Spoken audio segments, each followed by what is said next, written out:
I never imagined that as I laid my husband to rest, I would also uncover my daughter's true face. I stood by the casket, my fingers tight around my rosary, the beads digging into my skin like tiny teeth. My knees wobbled under the weight of grief and years. 52 years with Arthur. Elizabeth stood across from me, her black dress more like a costume than mourning. She leaned in close to her husband, her lips twisting into a smirk so sharp it nearly sliced the air. "I bet she thinks she's getting a dime," she hissed, not even bothering to lower her voice. "She won't get a single dollar from the inheritance.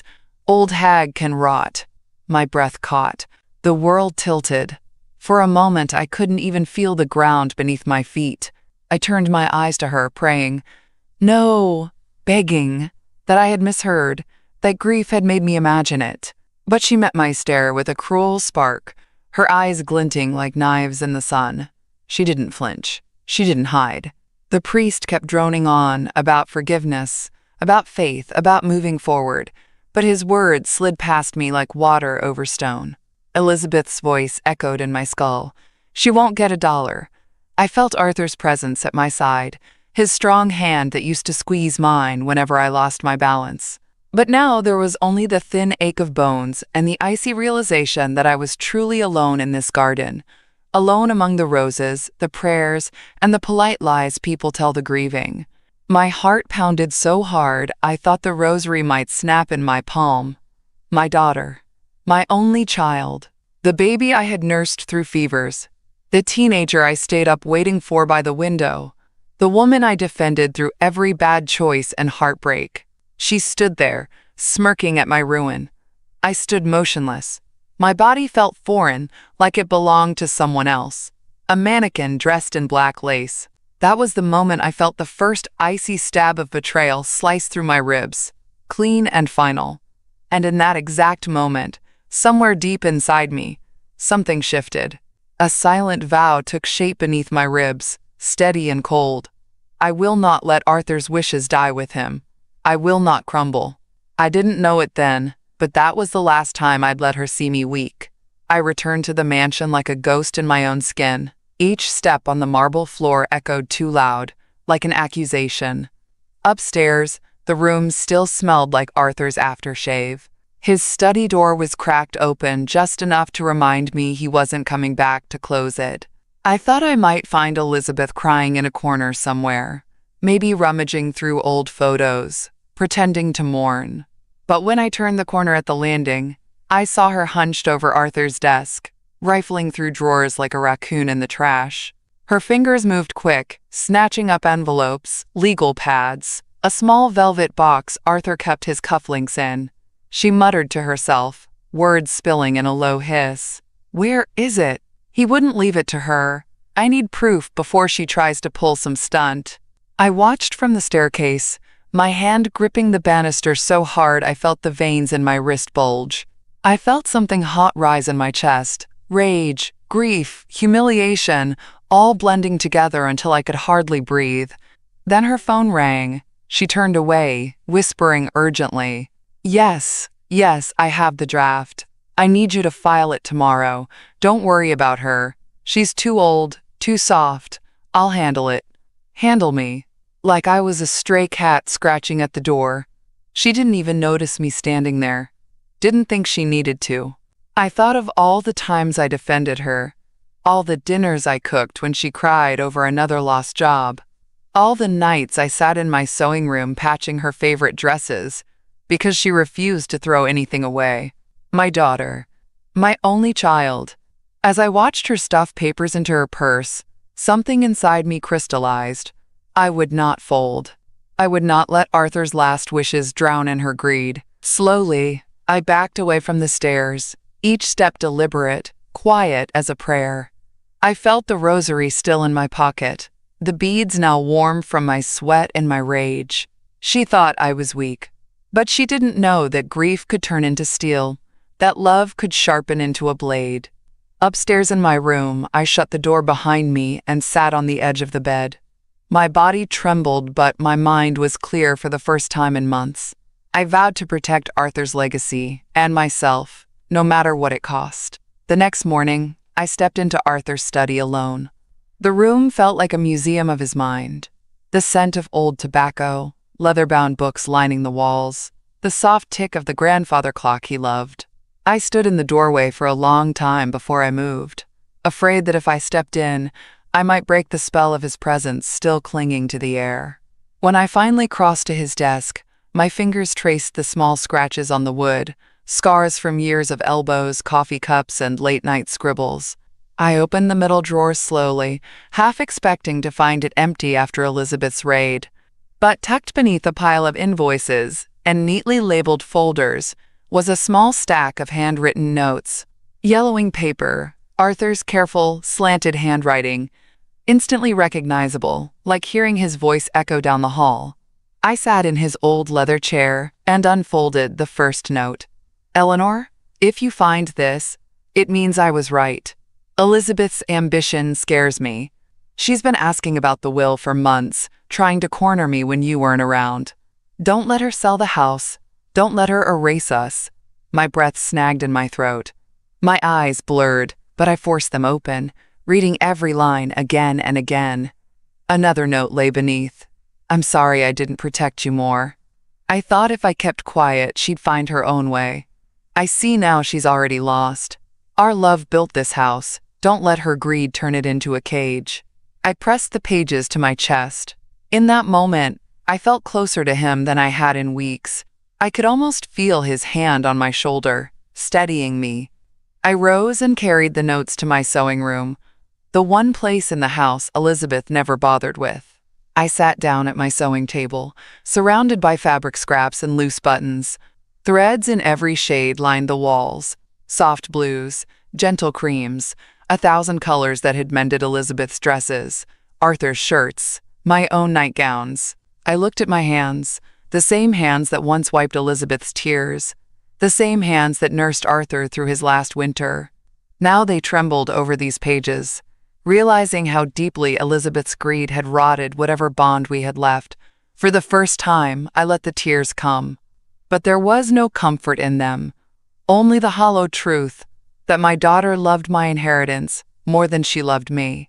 I folded the notes carefully and tucked them into my apron pocket. Then I looked out the window, past the hedges Arthur trimmed so carefully, to the horizon that felt both so close and so impossibly far. I didn't know exactly how I would fight yet, but I knew one thing: I would not vanish quietly. The morning after I found Arthur's notes, I heard the screen door creak open. Mrs. Lopez's voice drifted through the kitchen before I even saw her. Eleanor? I brought a little something for you, dear. She stepped in, wrapped in her usual lavender cardigan, her hands cradling a hot casserole dish like it was a newborn.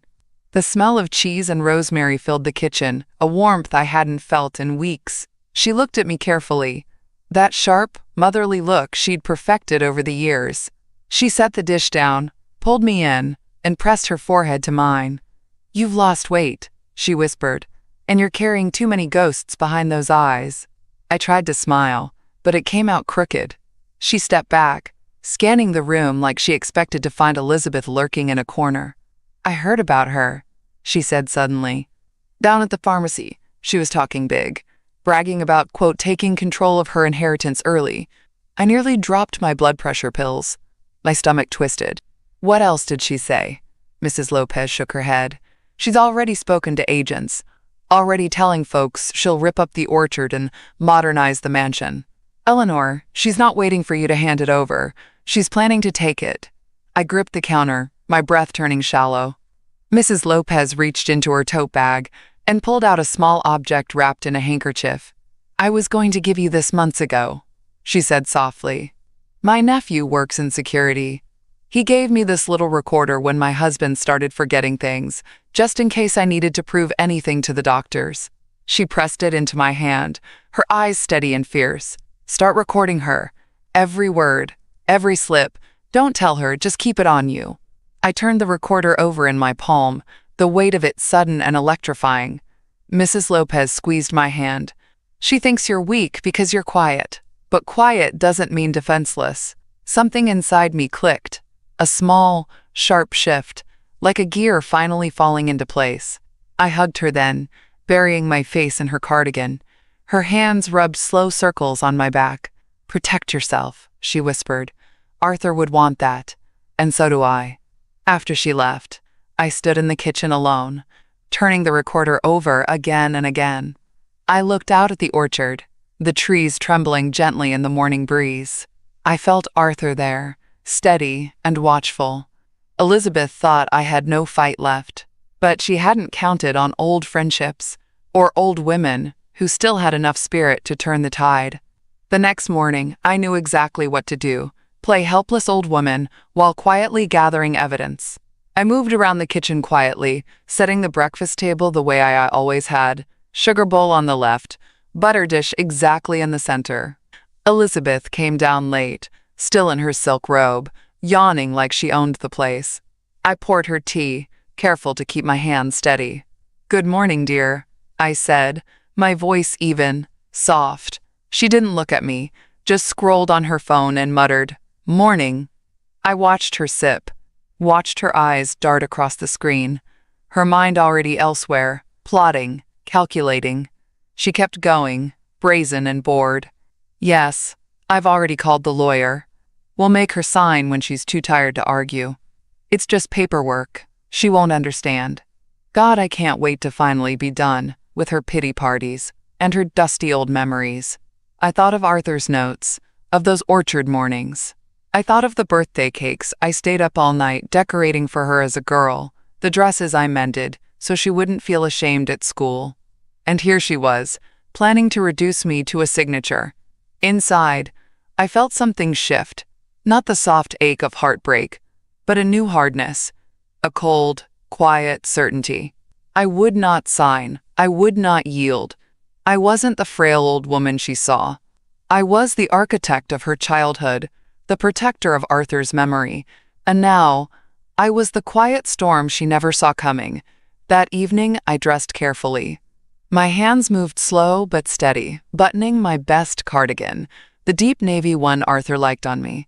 I tied my hair back, slipped on my old pearl earrings. Looking in the mirror, I saw someone I barely recognized. A woman preparing for battle in soft armor.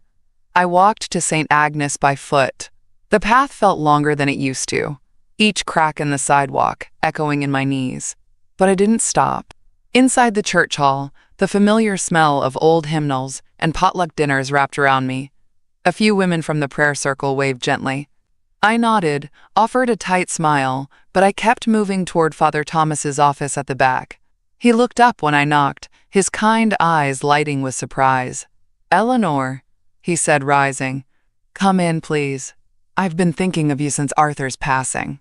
I sat down slowly, folding my hands in my lap to hide the tremble.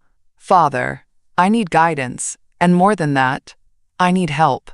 He listened, leaning forward, as I told him about Elizabeth. The whispers at the funeral, the rummaging through Arthur's papers, the secret calls to lawyers. My voice broke only once, when I mentioned the orchard. Arthur's orchard. Father Thomas didn't interrupt. When I finished, he sat back, his face heavy with thought. "Eleanor," he said finally, his voice gentle but firm, "I believe in forgiveness. But forgiveness does not mean surrendering your dignity or your home to someone who's lost their way." I felt a tear slide down my cheek. I hadn't even realized it was there. He leaned forward again. "I know a lawyer. Discreet, trustworthy. He's helped parishioners protect themselves from difficult family situations. You need to start documenting everything. Every threat, every manipulation. Don't rely on memory alone." I nodded slowly. My breath came easier with each word. He handed me a small notebook from his drawer, the pages clean and waiting. "Start here," he said. "Write it all down. And tomorrow, I'll call Mr. Caldwell. We'll make sure you have legal ground to stand on before she makes her next move." I took the notebook in both hands like a sacrament. For the first time in weeks, I felt the tiniest flicker of control return to my chest. "Thank you," I whispered. Father Thomas placed his hand over mine, warm and steady. "You're not alone, Eleanor. You've never been alone. You've just forgotten how strong you are." I left the church with that small book pressed to my heart, the night air sharp in my lungs. Elizabeth thought she was playing a game of chess with an old, frail queen, She hadn't realized yet that I still had moves left, and allies waiting in the wings. Back at the mansion, the hallway felt different that night, quieter, like it was listening to me, waiting to see what I would do next. I climbed the stairs one careful step at a time, the small notebook Father Thomas gave me clutched in my hand. When I reached Arthur's study, I paused in the doorway. His old leather chair looked so empty, yet somehow still alive with his spirit. I opened the big oak cabinet against the far wall, the one Elizabeth always ignored because it smelled of mothballs and old papers. One by one, I pulled out every folder, every yellowing envelope, every deed and certificate.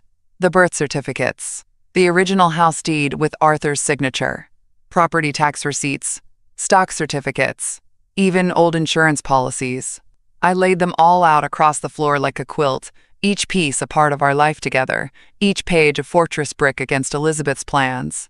My fingers worked slow but sure, sorting and resorting, slipping each document into a fresh manila folder. Then, in the dim lamplight, I found something else. An old family photo album. Inside, the three of us stood by the orchard, all sunburned cheeks and big hats. Elizabeth was only 6 then, holding a basket of apples like it weighed nothing. I paused there, my thumb stroking Arthur's grin, my own eyes bright with a kind of happiness I could hardly remember now. I wanted to smash the album shut, but instead, I let the memory wash over me like a cold river. I slid the album into the suitcase too. Proof that there was love here once. Proof that I tried. After hours of packing, I lugged the heavy suitcase up to the attic. Each stair creaked under the weight of my decisions. At the top, the air felt sharp and dusty, a reminder of how easily things get forgotten up here. I stowed the suitcase behind old trunks of winter quilts and Arthur's Christmas train set. Then I clicked the lock shut. The sound echoed through my bones, final and fierce. Downstairs, I paused at the base of the staircase, my hand on the banister. For the first time since Arthur died, I felt something other than grief or rage. Power. Power that didn't come from yelling or threatening, but from quiet preparation. From knowing more than the person who thinks she's already won. In that stillness, I almost thought I heard Arthur's low laugh. The one he used when he beat me at cards. Good move, Margie. Good move. I pressed my hand to the wood one last time, my heart thudding steady in my chest. I was ready for her now. The next morning, I woke up to the sound of loud voices downstairs. My first instinct was to pull the covers over my head, pretend I hadn't heard. But I knew better. I dressed quickly, tucking the small recorder into my apron pocket. My hands trembled as I buttoned the last button, but I forced them still. When I stepped into the hallway, Elizabeth's voice boomed up from the foyer. "Mother, we need to talk. Now." I moved down the stairs slowly, deliberately. Each step felt like walking deeper into a storm I'd already predicted, but still dreaded. Elizabeth stood there with 2 strangers, a stiff-looking woman in a gray suit, and a pale young man clutching a clipboard. Elizabeth's face was tight with forced concern, her eyes hard and glittering. "Mother," she started, her tone sweet as poison, "these professionals are here to help. You've been forgetful lately. We all noticed." I looked past her to the woman, who cleared her throat. "Mrs. Whitmore, we're here to discuss a potential care arrangement for your safety and well-being. We'd like you to sign some preliminary documents today." The words hit me like a cold slap. My hands curled behind my back, out of sight. I felt my fingernails bite into my palms. Elizabeth stepped forward, her voice dropping low enough for only me to hear. "It's over, Mother. Sign the papers. We'll move you to a nice facility. This house is too much for you."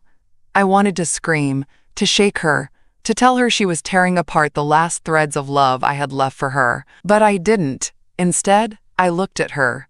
Really looked. Saw not my daughter, but a woman hollowed out by greed, too far gone to hear me even if I shouted. The gray-suited woman offered a pen. My heart banged against my ribs so loud I thought they'd hear. I took the pen slowly, my fingers brushing the edge.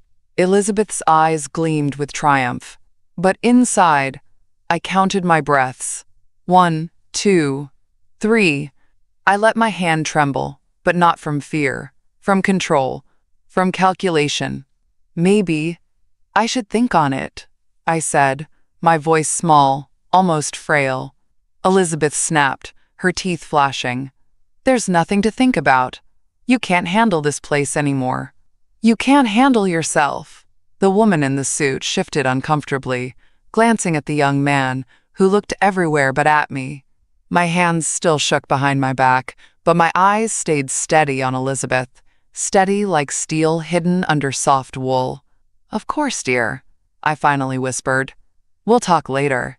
I turned away before she could react, climbing the stairs one deliberate step at a time. My back felt exposed, raw, but I didn't break. Inside my room, I closed the door softly, locked it, and sank into Arthur's old chair. My body shivered, my breath coming in ragged pulls, but beneath it all, a single, steady thought pulsed through me.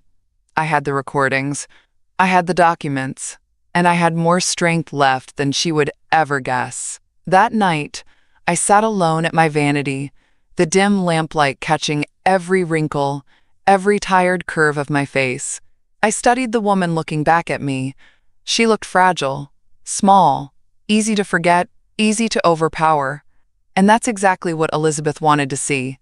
I let the image sink in for a moment, then turned my head slightly, just enough to catch the cold spark in my own eyes, the one I'd almost lost. Downstairs, I heard Elizabeth's voice bouncing off the walls. Laughter now. Victorious, confident. She thought she had won. She thought her mother had finally surrendered, meek and broken. I folded my hands neatly in my lap. My heart still pounded, the echoes of that moment at the stairs replaying in my bones. But beneath the fear, there was a calm as deep and dark as a winter lake. Tomorrow, she would try again. With more force, more tricks. She would keep coming until I bent or disappeared. I knew that, and so I pretended. At dinner, I shuffled in slowly, let my shoulders sag. I offered to pour her wine, even smoothed her napkin across her lap like I used to when she was a child. She glanced at me suspiciously at first, but then relaxed into her seat, almost smug in her silence. "You're quiet tonight," she said, her voice light, as if nothing had happened that morning. I nodded, lowering my gaze. "I'm just tired, dear." "I suppose you're right. Maybe the house is too much for me now." I watched her face light up, that glow of easy triumph, so grotesque in someone I once rocked to sleep. She reached across the table, patted my hand. "I know what's best for you, Mother. You'll see." I nodded again, eyes on my plate. Inside, I felt the recorder in my pocket like a small, hidden dagger. Every word, every slip, every self-satisfied whisper. I had them all. That night after she went to bed, I sat in my sewing room. I turned the recorder over and over in my hands. I thought about Arthur, about Father Thomas, about the orchard I would never see bulldozed. I whispered to myself, as if confessing to the walls, "She'll think I'm giving in. She'll think she's won. Let her think it." I wrote down every detail in my notebook, the threats, the names of the strangers she brought, the words she spat when she thought I was too weak to hear. Then I closed the book, smoothed the cover, and felt my breath steady for the first time in days. I would not die her victim. I would not die at all. Not in spirit, not in truth. I rose before the sun, my mind clear and sharp in a way it hadn't been in years. The whole house still slept, unaware that a quiet war was unfolding under their noses. I slipped into Arthur's study with my notebook and the recorder. My breath felt steady, purposeful. I dialed Mr. Caldwell, the discreet lawyer Father Thomas recommended. My voice shook at first, but he listened, patient and precise. When I told him everything, the forged documents, the threats, the recordings, I heard him pause on the other end. "Mrs. Whitmore," he finally said, voice low and certain. "You have more than enough. You have the power to turn this entire scheme on its head. But we must move quietly. You must not let them suspect." I nodded, even though he couldn't see me. "I understand," I whispered. We agreed to meet in 2 days at his private office. He told me to bring every document, every recording, every handwritten note. He instructed me to avoid signing or verbally agreeing to anything in the meantime. When I hung up, I felt a tremor run through me. Not fear, but adrenaline. The kind that makes your hands tingle and your spine straighten. I gathered every file, every insurance paper, every scrap Arthur had stashed away. I slipped them into a plain canvas bag and zipped it shut.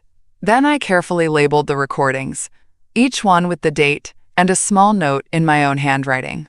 Proof of my clarity, my memory, my mind. I glanced at the old family photos on the bookshelf. Arthur's young grin, Elizabeth's chubby toddler cheeks, my own hopeful eyes back when I thought love was enough to heal any wound. I paused in front of one picture of the orchard, Arthur's arms slung over my shoulders, the trees in full bloom behind us. "I'm doing it, love," I whispered to the frame. "I'm keeping my promise." I tucked the final recording into the bag, then slid it under my bed. I spent the rest of the morning moving slowly through the house, every motion deliberate and calm. When Elizabeth breezed into the kitchen later, demanding coffee, I handed it to her with a gentle smile. She didn't notice my eyes, didn't see the sharpened edge in my calm. I had always been the soft mother, the forgiving one, the quiet shadow. But now I carried my own arsenal, and she had no idea. At dawn the next day, I woke before the robins even began their songs. The house was silent, heavy with that thick, uncertain stillness right before a storm breaks. At dawn the next day, I rose before the house could even stir. My knees ached as I pulled on my skirt, but the pain felt small compared to the steel moving through my chest. I took the canvas bag from under my bed, the one stuffed with Arthur's documents, my recordings, and every secret Elizabeth thought she could keep hidden. I slipped out the back door, the orchard mist curling around my ankles like an old friend. My breath rose in little clouds as I crossed the yard to the waiting car. I had called Mr. Caldwell, the discreet lawyer Father Thomas had recommended, the night before. He agreed to meet me before sunrise in his small office downtown. He didn't ask unnecessary questions. He didn't treat me like a fragile old woman. When I arrived, he was already waiting, with a pot of fresh coffee and a quiet patience in his eyes. "Mrs. Whitmore," he said, standing as I walked in, "you've been through enough. Let's make sure this ends on your terms." I lowered myself into the chair, my bag resting on my lap like a shield. Slowly, carefully, I began to unpack. First, Arthur's handwritten notes, his fear of Elizabeth's greed, his plea to protect the orchard. Then, my notebook from Father Thomas. Every date, every threat, every slip of the tongue. Finally, the recorder. The small device Mrs. Lopez had pressed into my hand, filled now with Elizabeth's own words damning her beyond any excuse. And most importantly, Arthur's old laptop. As I handed the laptop to Mr. Caldwell, my fingers brushed over the dusty cover. A memory rose up. Arthur sitting out in the garden shed, typing quietly in the evenings. I'd ask him what he was writing, and he'd smile, saying, "Just letters, Margie. Just my little thoughts." Elizabeth never once stepped foot in that shed. She hated the smell of soil and engine oil, hated the idea of Arthur's tinkering, as she called it. She thought it was beneath her, a waste of her father's time. That's why she never knew. She never thought to look past her own schemes. It was only me who knew that old laptop existed, tucked away among Arthur's gardening books and rusty pruning shears, because love notices the quiet things. "There's something here," I whispered. "I don't know what it is. I think Arthur left me something. But I don't have the password." Mr. Caldwell leaned forward, his brow furrowed. "We'll find out together," he said firmly. He called in a young man from the back, a quiet, sharp-eyed specialist named Daniel. He nodded politely to me, then got to work. I sat there, hands clasped tight in my lap, listening to the faint clicking of keys. Every few seconds, I glanced at Arthur's initials etched into the laptop's corner, as if they might give me courage. After what felt like hours but must have only been minutes, Daniel looked up. "I think I've found something," he said softly. Mr. Caldwell leaned in beside me as Daniel opened a single file labeled only, "For Margie." My breath caught. Daniel clicked play, and Arthur's face filled the screen. His eyes were tired, his cheeks sunken, but his voice, oh, that voice, still held that warm, solid note that used to anchor me through every storm. Margie, if you're seeing this, I'm gone. And I know Elizabeth. I know what she's capable of. She's been hovering like a vulture, waiting. But you're stronger than she'll ever understand. Everything is yours. The orchard, the house, the savings. All of it. You are the soul of this family.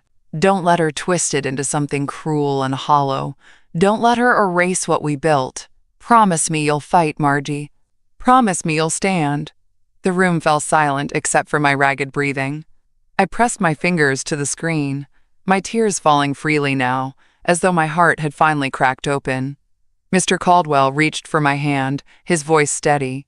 This is the final piece. This is your shield and your sword. We'll present this at the will reading. With this, she doesn't stand a chance. I nodded, my whole body shaking, but I felt something ignite inside me. A quiet, fiery certainty. I had all the proof I needed now. I closed the laptop carefully, almost reverently, and clutched it to my chest. Arthur's last words weren't just instructions. They were a benediction. A final blessing. When I left Mr. Caldwell's office that morning, the sky was turning pale blue over the city rooftops. I felt Arthur walking beside me. I felt my own spine straighten with every step. Mr. Caldwell flipped through the documents with a sharp eye, nodding now and then. When he listened to the recordings, he didn't flinch.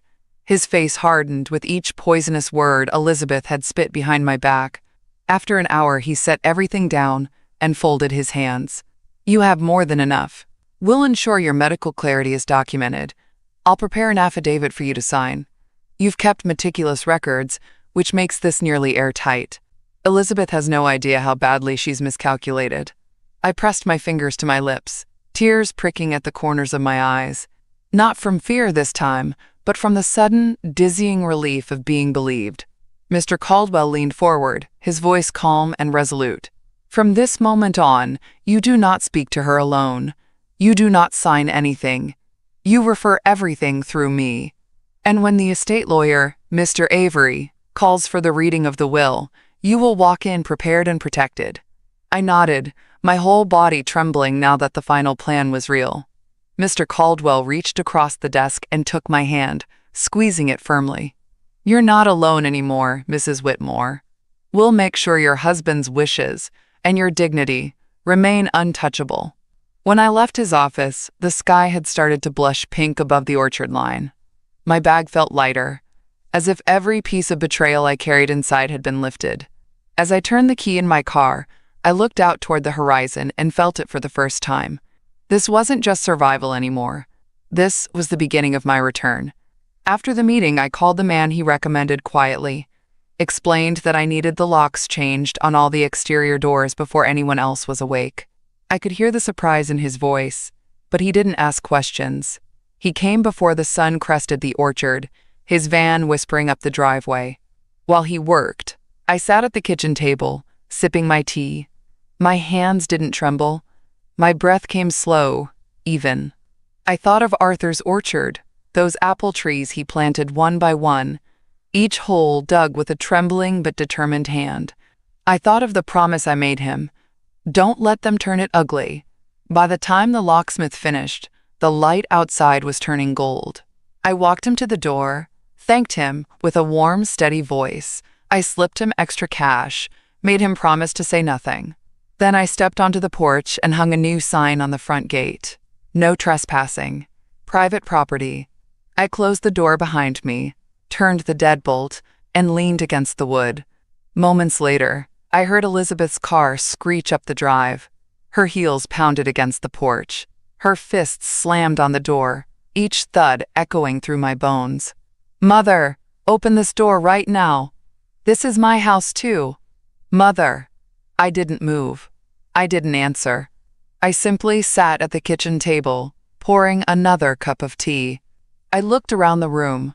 Arthur's old tin sugar canister, my faded floral curtains, the soft dent in my favorite chair. I felt each detail like a prayer bead in my hand. Her screams turned to curses, then to shrill threats. I took a long sip, closed my eyes, and felt something settle in my chest. Peace, finally, wrapped in quiet defiance. She thought I'd crumble at the first sign of confrontation. She thought she could pound on me until I turned to dust. But here I was, steady as the orchard roots outside. For the first time in years, I realized silence isn't weakness. Silence can be power. I stayed at that table long after her voice faded, after her car finally roared back down the lane. And when I stood up, I did so slowly, gracefully, the kind of rise a woman makes when she's no longer anyone's victim. The day of the will reading arrived with a hot, humming stillness that made the whole house feel like it was holding its breath. I dressed in Arthur's favorite navy suit, the one he said made my eyes look like twilight. As I buttoned it, my fingers moved calm and deliberate, each click a small vow to myself. I pinned my hair up neatly, smoothing the last stray wisps with trembling hands. When I looked in the mirror, I saw someone else. Someone older, yes, but stronger. Someone who had weathered storms and decided she'd stand, even if the wind roared. At the lawyer's office, Elizabeth strutted in first, her heels clacking across the polished floor like gunshots. She wore a bright cream dress, pearls strung tight around her neck, her smile a practiced weapon. She carried a thick folder, the forged documents she had pieced together with her lawyer friends, and she waved it around like a flag of victory. Her husband trailed behind her, eyes darting nervously. Elizabeth barely glanced at me when I entered, though her eyes flickered to my suit, her lip curling ever so slightly. Elizabeth cleared her throat and set her folder on the table. "I believe we can move things along quickly today," she announced. "I have all the necessary paperwork prepared for the property transfer. We don't need to drag this out." Mr. Avery didn't even touch her folder. He folded his hands together and looked at her calmly. "There's a final document that needs to be shared first," he said. Elizabeth's eyes narrowed.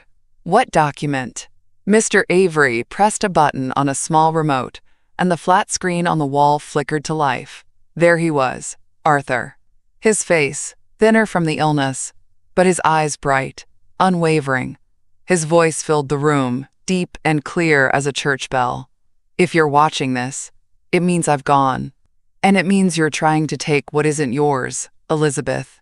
Elizabeth's face went pale in an instant, her lips parting without sound. "I leave everything to my beloved wife, Eleanor.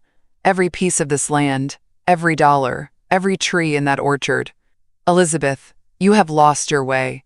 You will not dishonor what we built. You will not take the home my wife and I made from dust and faith." I felt my chest rise with each word, tears burning at the edges of my eyes but not falling. Mr. Avery paused the video and looked directly at Elizabeth, his voice soft but final. "All forged documents presented here today are null and void. The legal will stands uncontested, backed by video evidence and signed documentation." Elizabeth's hands shook. She reached for her folder, but her husband pulled it away slowly, as if finally seeing the storm she had dragged them into. I sat still, quiet, my rosary warm in my pocket, each bead a small pulse of victory and heartbreak. I had kept my promise. For a moment, the room was so silent, I could hear the tick of the old wall clock. Elizabeth sat frozen, her knuckles white around the edge of the table, her breath short and ragged. Then, all at once, the color drained from her face. She lunged forward, tearing at the folder, her voice cracking into a high, wild shriek.